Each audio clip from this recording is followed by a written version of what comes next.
অনেক দিন পর বেশ লাগছে বন ভ্রমণ। মাঝে মাঝে কাজের ফাঁকে এইসব জায়গায় এলে মন খুব ভালো লাগে। শুদ্ধ বাতাস, মাটির সোনা গন্ধ, পাখির কলতান, আহা।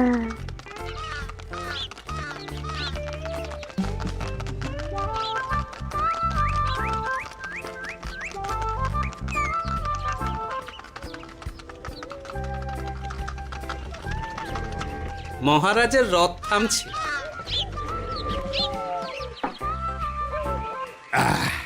আমরা এইখানে বসে আজ রাজকার্য পরিচালনা করব।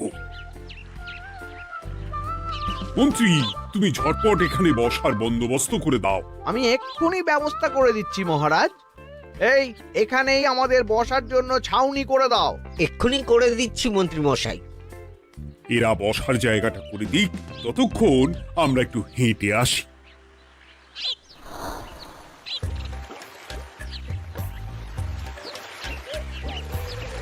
সকালবেলা হাঁটা শরীরের পক্ষে খুব ভালো মহারাজ।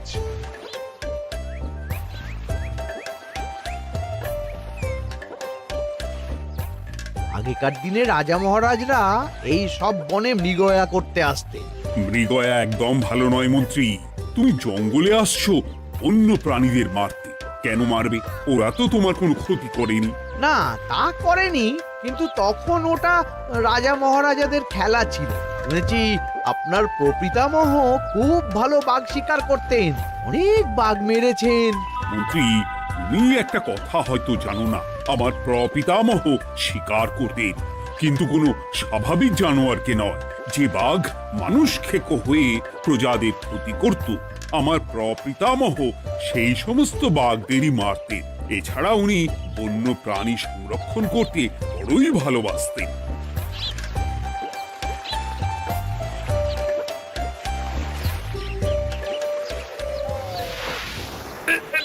উফ, এটা আবার কি? এই এটা আবার কোথা থেকে উড়ে এলো? কোথাও তো ঝড় হাওয়া কিছুই নেই।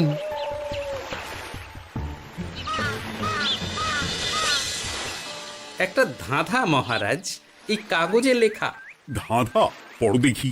জোয়ার ভাটা প্রভুর খেলা, ভাটা হবে হলে বেলা, ভাটা হলেই দেখা যাবে লাল রঙের এক পাথর পাবে, নদীর ধারে গর্ত করে যত্নে সাজাই কলস ভরে, হেথায় হোথায় ছড়িয়ে যাহা, অন্ধকারে জলে তাহা, ঢুকলে চক্ষু ঝলসে যাবে, হাতের কাছে ঘন্টা পাবে, ঠিক ঘন্টা বাজলে পরে পড়বে ঝরে থরে থরে, ঘন্টা যদি হয় ভুল যেন তুমি হারাবে কুল, ঠিক ঘন্টা চিনতে হলে নকশা দেখো চক্ষু খুলে, সিন্দুক দেওয়ালে হাত দাও, আসল ঘটনা জেনে নাও। ওরে বাবা, খুব দীর্ঘ ধাঁধা।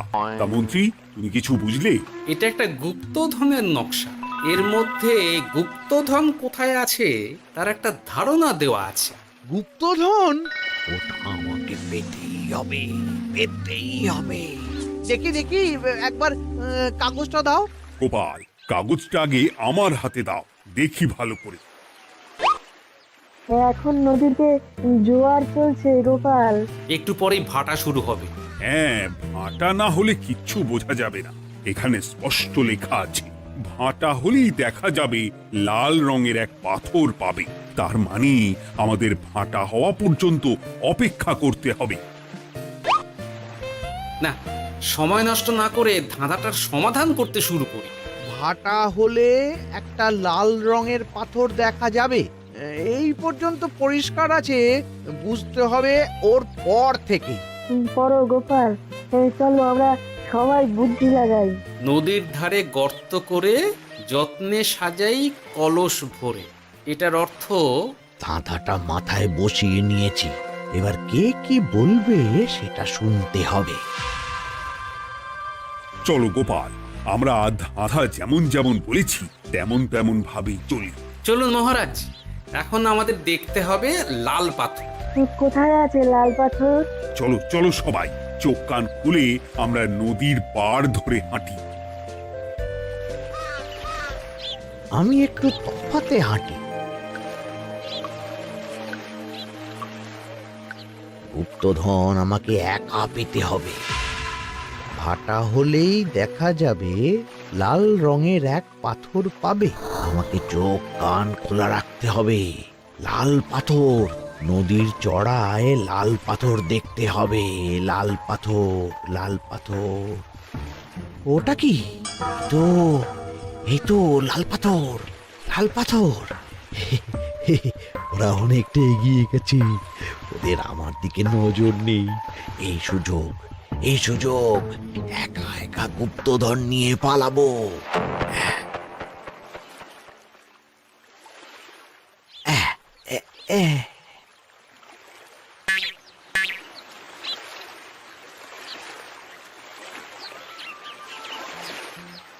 কি গো, আমরা তো হেঁটেই চলেছি, লাল পাথর তো কই দেখতে পাচ্ছি না। আরেকটু হাঁটতে হবে মহারাজ। গুপ্তধন বলে কথা, ও কি আর সহজে ধরা দেয়? সেটা অবশ্য সঠিক কথা। আচ্ছা, আমরা সবাই তো আসছি হেঁটে হেঁটে, মন্ত্রী মশাই গেলেন কোথায়? ও কি যে ঘটে! সত্যি তো, মন্ত্রী কোথায়? ও সেনাপতি, মন্ত্রীকে দেখেছো? কই, না তো মহারাজ। তাহলে কোথায় গেলেন মন্ত্রী মশাই? এই জঙ্গলে বাঘ ভাল্লুক আছে, শেষে কিনা বাঘে নিল। হায় হায় হায়, মন্ত্রী গিন্নির কাছে আমি কি মুখ দেখাবো? হুম, বাঘ ভাল্লুকের পেটে যাবার লোক তো মন্ত্রী মশাই নন। ও গোপাল, কি ভাবছো? কিছু তো একটা বলো। এখন আমাদের মন্ত্রী মশাইকেই খুঁজতে হবে। তবে মন্ত্রী মশাই বাঘ ভাল্লুকের পেটে যায়নি। তুমি নিশ্চিত হচ্ছ কি করে? অত পেঁচালো মানুষকে বাঘ ভাল্লুক গন্ধ শুকেই ছেড়ে দেবে, হজম করতে পারবে না। না না না, এখন রসিকতা করার সময় নয়। আমাদের মন্ত্রীকে খুঁজে বার করতেই হবে। কোথায় গেল মন্ত্রী? চলো চলো, গুপ্তধন মাথায় থাক, চলো মন্ত্রীকে খুঁজি। আহ, মন্ত্রী কোথায় গেল কে জানে। একবার পুরো ধাঁধাটা ঝালিয়ে নি। ভাটা হলেই দেখা যাবে লাল রঙের এক পাথর পাবে। ভাটা হয়েছে, লাল রঙের পাথরের মাথায় চাপ দিয়ে গুহার মুখও খুলেছি। এবার এবার নদীর ধারে গর্ত করে যত্নে সাজাই কলস ভরে। এটাই তো ঠিক বুঝতে পারছি না।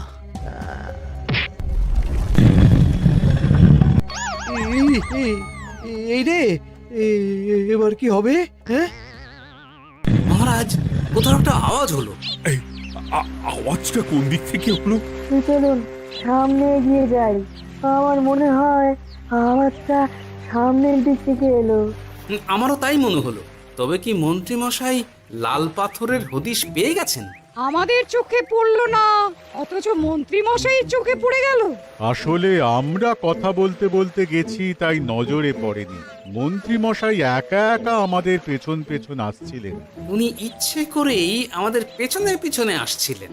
নিজে একা গুপ্তধন নিয়ে যেতে চেয়েছিলেন, এখন কোথায় আছেন কে জানে।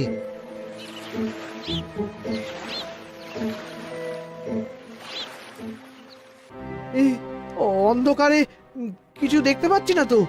দাঁতাতে কি ছিল? হ্যাঁ, কি ছিল? হেথায় হোথায় ছড়িয়ে যাহা, অন্ধকারে জলে তাহা, ঢুকলে চক্ষু ঝলসে যাবে, হাতের কাছে ঘন্টা পাবে। পেয়েছি পেয়েছি, ঘন্টা ঘন্টা ঘন্টাটা পেতে হবে। ঘন্টাটা ঘন্টাটা ঘন্টা। ভাটা হলেই দেখা যাবে লাল রঙের এক পাথর পাবে। নদীর ধারে গর্ত করে যত্নে সাজাই কলস ভরে, হেথায় হোথায় ছড়িয়ে যাহা, অন্ধকারে জলে তাহা, ঢুকলে চক্ষু ঝলসে যাবে, হাতের কাছে ঘন্টা পাবে। ঠিক ঘন্টা বাজলে পরে পড়বে ঝরে থরে থরে, ঘন্টা যদি হয় ভুল যেন তুমি হারাবে কুল। ঠিক ঘন্টা চিনতে হলে নকশা দেখো চক্ষু খুলে, সিন্দুক দেওয়ালে হাত দাও, আসল ঘটনা জেনে না। এবারে ভালো করে ঠান্ডা মাথায় ভাবতে হবে। ভাটা হলেই দেখা যাবে লাল রঙের এক পাথর পাবে। সেই লাল পাথরটাই তো খুঁজে পাওয়া যাচ্ছে না, অথচ মন্ত্রী মশাই খুঁজে পেলেন। আওয়াজটা কোথা থেকে আসছিল? এই কাছে পিঠে এই কোথা থেকে আওয়াজটা আসছিল।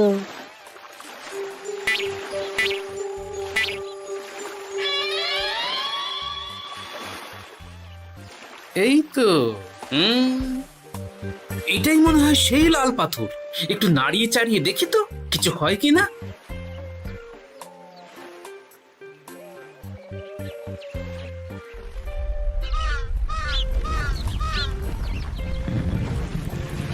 এই তো, কাজ হয়েছে। এই তো সুড়ঙ্গ। আপনারা নিচে নামুন। আপনারা কি দেখছেন সেটা বলবেন মহারাজ। সবাই যদি নেমে যাই, যদি কোনো কারণে সুড়ঙ্গের মুখ বন্ধ হয়ে যায়, তাহলে আর আমরা বাইরে বেরোতে পারবো না মহারাজ। গোপাল ঠিকই বলেছে, আমরা দুজন বাইরে থাকি। মহারাজ, আর একটা কথা, কোনো ঘন্টায় হাত দেবেন না, মনে আছে তো? ঘন্টা যদি হয় ভুল, যেন তুমি হারাবে কুল। ওরে বাবা, এই বয়সে আর কুল হারাতে চাই না। ঠিক আছে, তোমার কথাই অক্ষরে অক্ষরে পালন করব। দেখি এই সুড়ঙ্গে মন্ত্রী মশাইকে দেখতে পাই কিনা। চলুন মহারাজ, সুড়ঙ্গে নামি। সবাই সাবধানে নামো।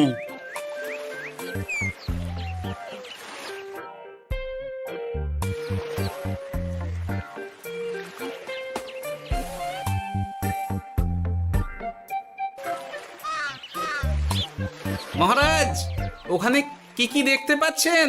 ওখানে কি মন্ত্রী মশাই আছেন? না গোপাল, মন্ত্রীকে এখনো দেখতে পাইনি। শুধু আমি এখানে অজস্র পাথর দেখতে পাচ্ছি। পাথরে পাথরে ছয়লা, ছোট বড় অজস্র। পাথরগুলো বড় অদ্ভুত, কিরকম কিরকম মানুষ মানুষ গড়ন। লম্বা বেঁটে হরেক রকম। মানুষ মানুষ গরম, সেটা কি রকম? আর কিছু? কোনো কলসি কি দেখতে পাচ্ছেন? কলসি তো দেখতে পাচ্ছি না। মহারাজ, কলসি থাকতেই হবে, কারণ ধাঁধায় লেখা আছে, নদীর ধারে যত্ন করে যত্নে সাজাই কলস ভরে। গর্তটা আসলে হলো সুড়ঙ্গ, কিন্তু কলস। মহারাজ, মহারাজ, এইদিকে এইদিকে একটা কলসের মতো কি যেন আছে। এদিকে আসুন, এদিকে এদিকে। হ্যাঁ গোপাল, দেখতে পেয়েছি। এবার আমি যেরকম যেরকম বলবো সেই রকম সেরকমই করবেন। আমি বিজ্ঞানীকে নদী থেকে জল তুলে পাঠিয়ে দিচ্ছি। পাত্র কোথায় পাবে? আমাদের জল খাবার যে পাত্র আছে সেটা আনতে লোক পাঠাচ্ছি। ঠিক আছে। শুধু একটা কথা বলছি, আপনারা কেউই সুড়ঙ্গের ভেতরে কোনো কিছুতে হাত দেবেন না। কেন গোপাল? সব পরে বলবো, এখন আমি যা বলছি সেটা শুধু মনে রাখুন। সুড়ঙ্গের ভেতরে কিছুতে হাত দেবেন না। ঠিক আছে। প্রহরী, তুমি যাও, যেখানে আমাদের বসবার আয়োজন করা হয়েছে সেখানে গিয়ে একটা জলের পাত্র নিয়ে নদী থেকে জল ভরে নিয়ে এসো। গোপাল, মন্ত্রী মশাই কোথায় গায়েব হয়ে গেলেন? কোথাও গায়েব হয়ে যাননি বিজ্ঞানী, কোথাও গায়েব হয়ে যাননি উনি। উনি ওই সুড়ঙ্গের ভেতরেই আছেন। কিন্তু কেউ তো ওনাকে দেখতে পাননি। সম্ভবত পাথর হয়ে আছে। এখন কিভাবে পাথর হয়েছেন সেটা তো আমি বলতে পারবো না। সবটাই স্বপ্নের মতো লাগছে। ঠিক যেন স্বপ্নের মতো লাগছে। এই জীবনে সুড়ঙ্গ দর্শন হয়ে গেল। আমাদের পাতাল প্রবেশ। পাতালে আসিয়া আমি মনে মনে বলি, গুপ্তধন নিয়ে আমরা যেন সৎ পথে চলি। তোমার এখনো কাব্য আসছে সভাকবি। আসছে মানে কাব্যের সাথে আছে রোমাঞ্চ, করছে গা শীত, হচ্ছি আমি অধীর। মহারাজ, জল দিয়ে বিজ্ঞানীকে পাঠাচ্ছি। কি করতে হবে বিজ্ঞানীকে সব বলে দিয়েছি। তুমি ভেতরে আসবে না? আসবো ঠিক সময়ে। এখন আমি যেমন যেমন বলবো আপনি ঠিক তেমন তেমন করবেন। ঠিক আছে। বিজ্ঞানী, যেমন যেমন বললাম ঠিক তেমন তেমন ভাবে কলসিকে জল দিয়ে পরিষ্কার করবে। মনে রেখো, ধাঁধায় আছে কলসি সাজাই যতন কর। তুমি একটা কথা মনে রেখো বিজ্ঞানী, কোথাও হাত দিও না কিন্তু। ঠিক আছে গোপাল, তোমার উপস্থিত বুদ্ধির তুলনা নেই। আমি যাচ্ছি গোপাল। সাবধানে সাবধানে। মহারাজ, বিজ্ঞানী যাচ্ছে। সাবধানে নামো, সাবধানে। মহারাজ, এই কলসিটা কোথায়? ওই তো, একটু সাবধানে যাও।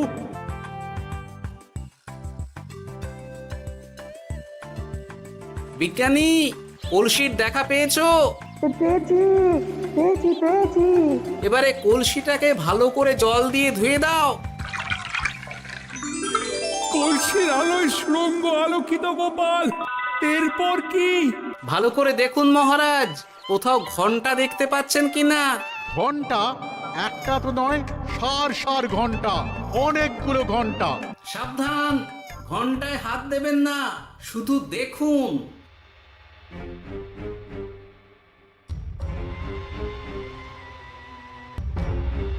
মহারাজ, আমরা গুপ্তধনের খুব কাছে চলে এসেছি।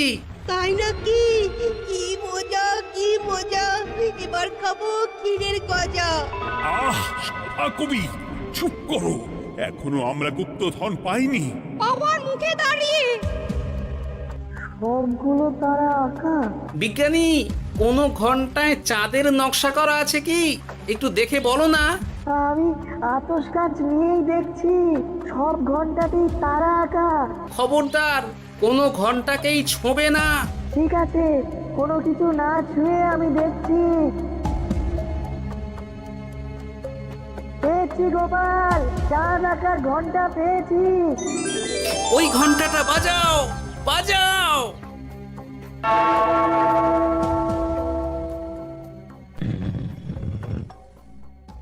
গুপ্তধন পেয়েছেন মহারাজ? বাঁচাও, বাঁচাও, বাঁচাও।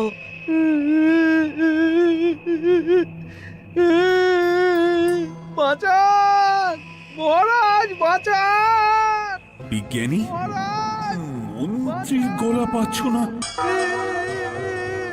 মহারাজ, আমি পাথর হয়ে আছি, আমাকে মানুষ করুন মহারাজ। তুমি তো মানুষই ছিলে, হঠাৎ করে পাথর হলি কেন? মহারাজ, গুপ্তধন পেয়েছেন? পেয়েছি, তার সাথে মন্ত্রীকেও পেয়েছি। মন্ত্রী এইখানে কোথাও পাথর হয়ে দাঁড়িয়ে আছে। দাঁড়ান মহারাজ, এবার আসছি। সাবধানে এসো। আমি ভেতরে যাচ্ছি, বুঝলে? যদি কোনো কারণে দেখো পাথরটা গুহার মুখটা আটকে দিয়েছে, অমনি তোমাদের কাজ হলো পাথরটাকে ছুঁয়ে ফেলা, বুঝলে? ঠিক আছে গোপাল দাদা। আমার মনে হয় বিপদ আর কিছু ঘটবে না, তবুও সাবধানের তো মান নেই। ঠিক আছে, তুমি নিশ্চিন্তে ভেতরে যাও। বাঁচাও, আমাদের বাঁচাও, আমাদের সবাইকে মানুষ করুন। বাঁচাও। আমাকে মানুষ করুন মহারাজ। আপনাকে তো মানুষ করা হবে মন্ত্রী মশাই। আগে বলুন, আপনি পাথর হলেন কি করে? ও, মনে পড়েছে, ধারার শেষ লাইন। সিন্দুক দেওয়ালে হাত দাও, আসল খবর জেনে না। সত্যি গোপাল, তুমি না থাকলে এই এত কিছু আমাদের সবার কাছে অজানাই থেকে যেত।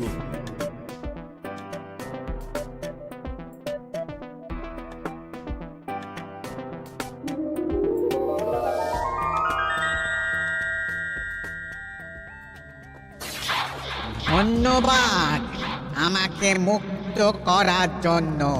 আপনি কি? আমি যক্ষ।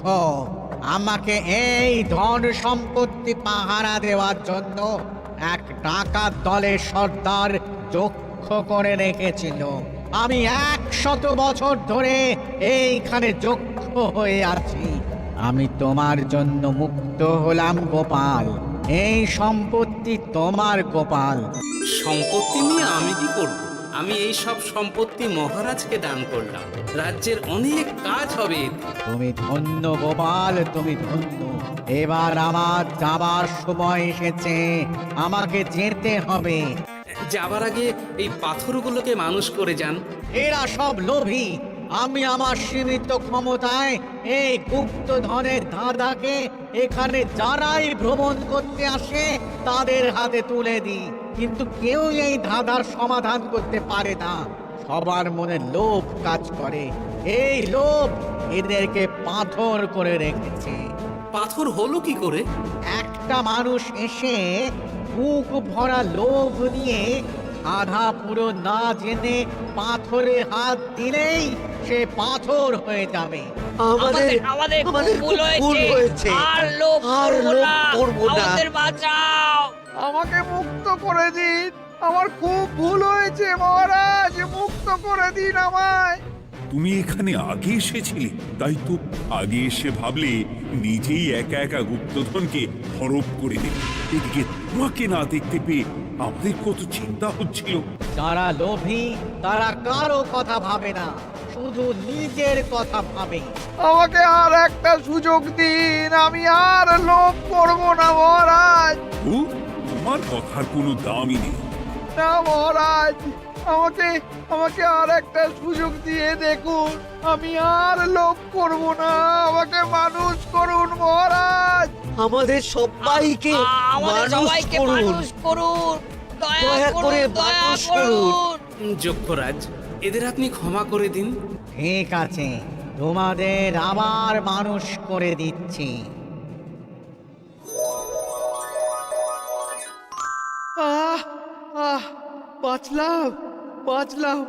এই রকম বারবার বাঁচা যাবে না, কিন্তু এবার সাপ ব্যাং যাই হবে না কেন ওইভাবেই থাকতে হবে, এই আমি বলে দিলাম। এবার আমার মুক্তি। মুক্তি নেবার আগে আরেকটা প্রশ্ন, যে ডাকাত সর্দার তার সম্পত্তিকে রাখার জন্য আপনাকে যক্ষ বানিয়েছিল, যে সম্পত্তি তো তাদের, আমরা তো নিতে পারি না। লোভ বড় খারাপ গোপাল, অতিরিক্ত লোভ মানুষকে পশু করে দেয়। ওই ডাকাত দল এই সম্পত্তির জন্য সবাই কাটাকাটি করে মরে গেছে, কেউ আর বেঁচে নেই। সুতরাং এই সম্পত্তিতে তোমার অধিকার আছে, এই সম্পত্তি তুমি গ্রহণ করো। নিলাম আমি, কিন্তু এই সম্পত্তি মহারাজকে আমি দান করলাম। ডাকাত দল জনগণের সম্পদকে লুটেই তো সম্পত্তি বানিয়েছে, তাই আমি জনগণের কাজে লাগবার জন্যই এই সম্পত্তি মহারাজকে দিলাম। গোপাল, তোমার জয় হোক। এবার তাহলে আমি যাই, তোমরা সবাই সুখে থেকো আর ভালো থেকো। গোপাল, তোমার তুলনা হয় না, তোমার ঋণ আমি কোনোদিন শোধ করতে পারবো না। তুমি কৃষ্ণনগরের জন্য যা করলে তা ইতিহাসে লেখা থাকবে। না মহারাজ, আমি এমন কিছু করিনি, এই কাজ সবাই করবে। জয় গোপালের জয়, জয় গোপালের জয়, জয় কৃষ্ণনগরের জয়। জয় কৃষ্ণনগরের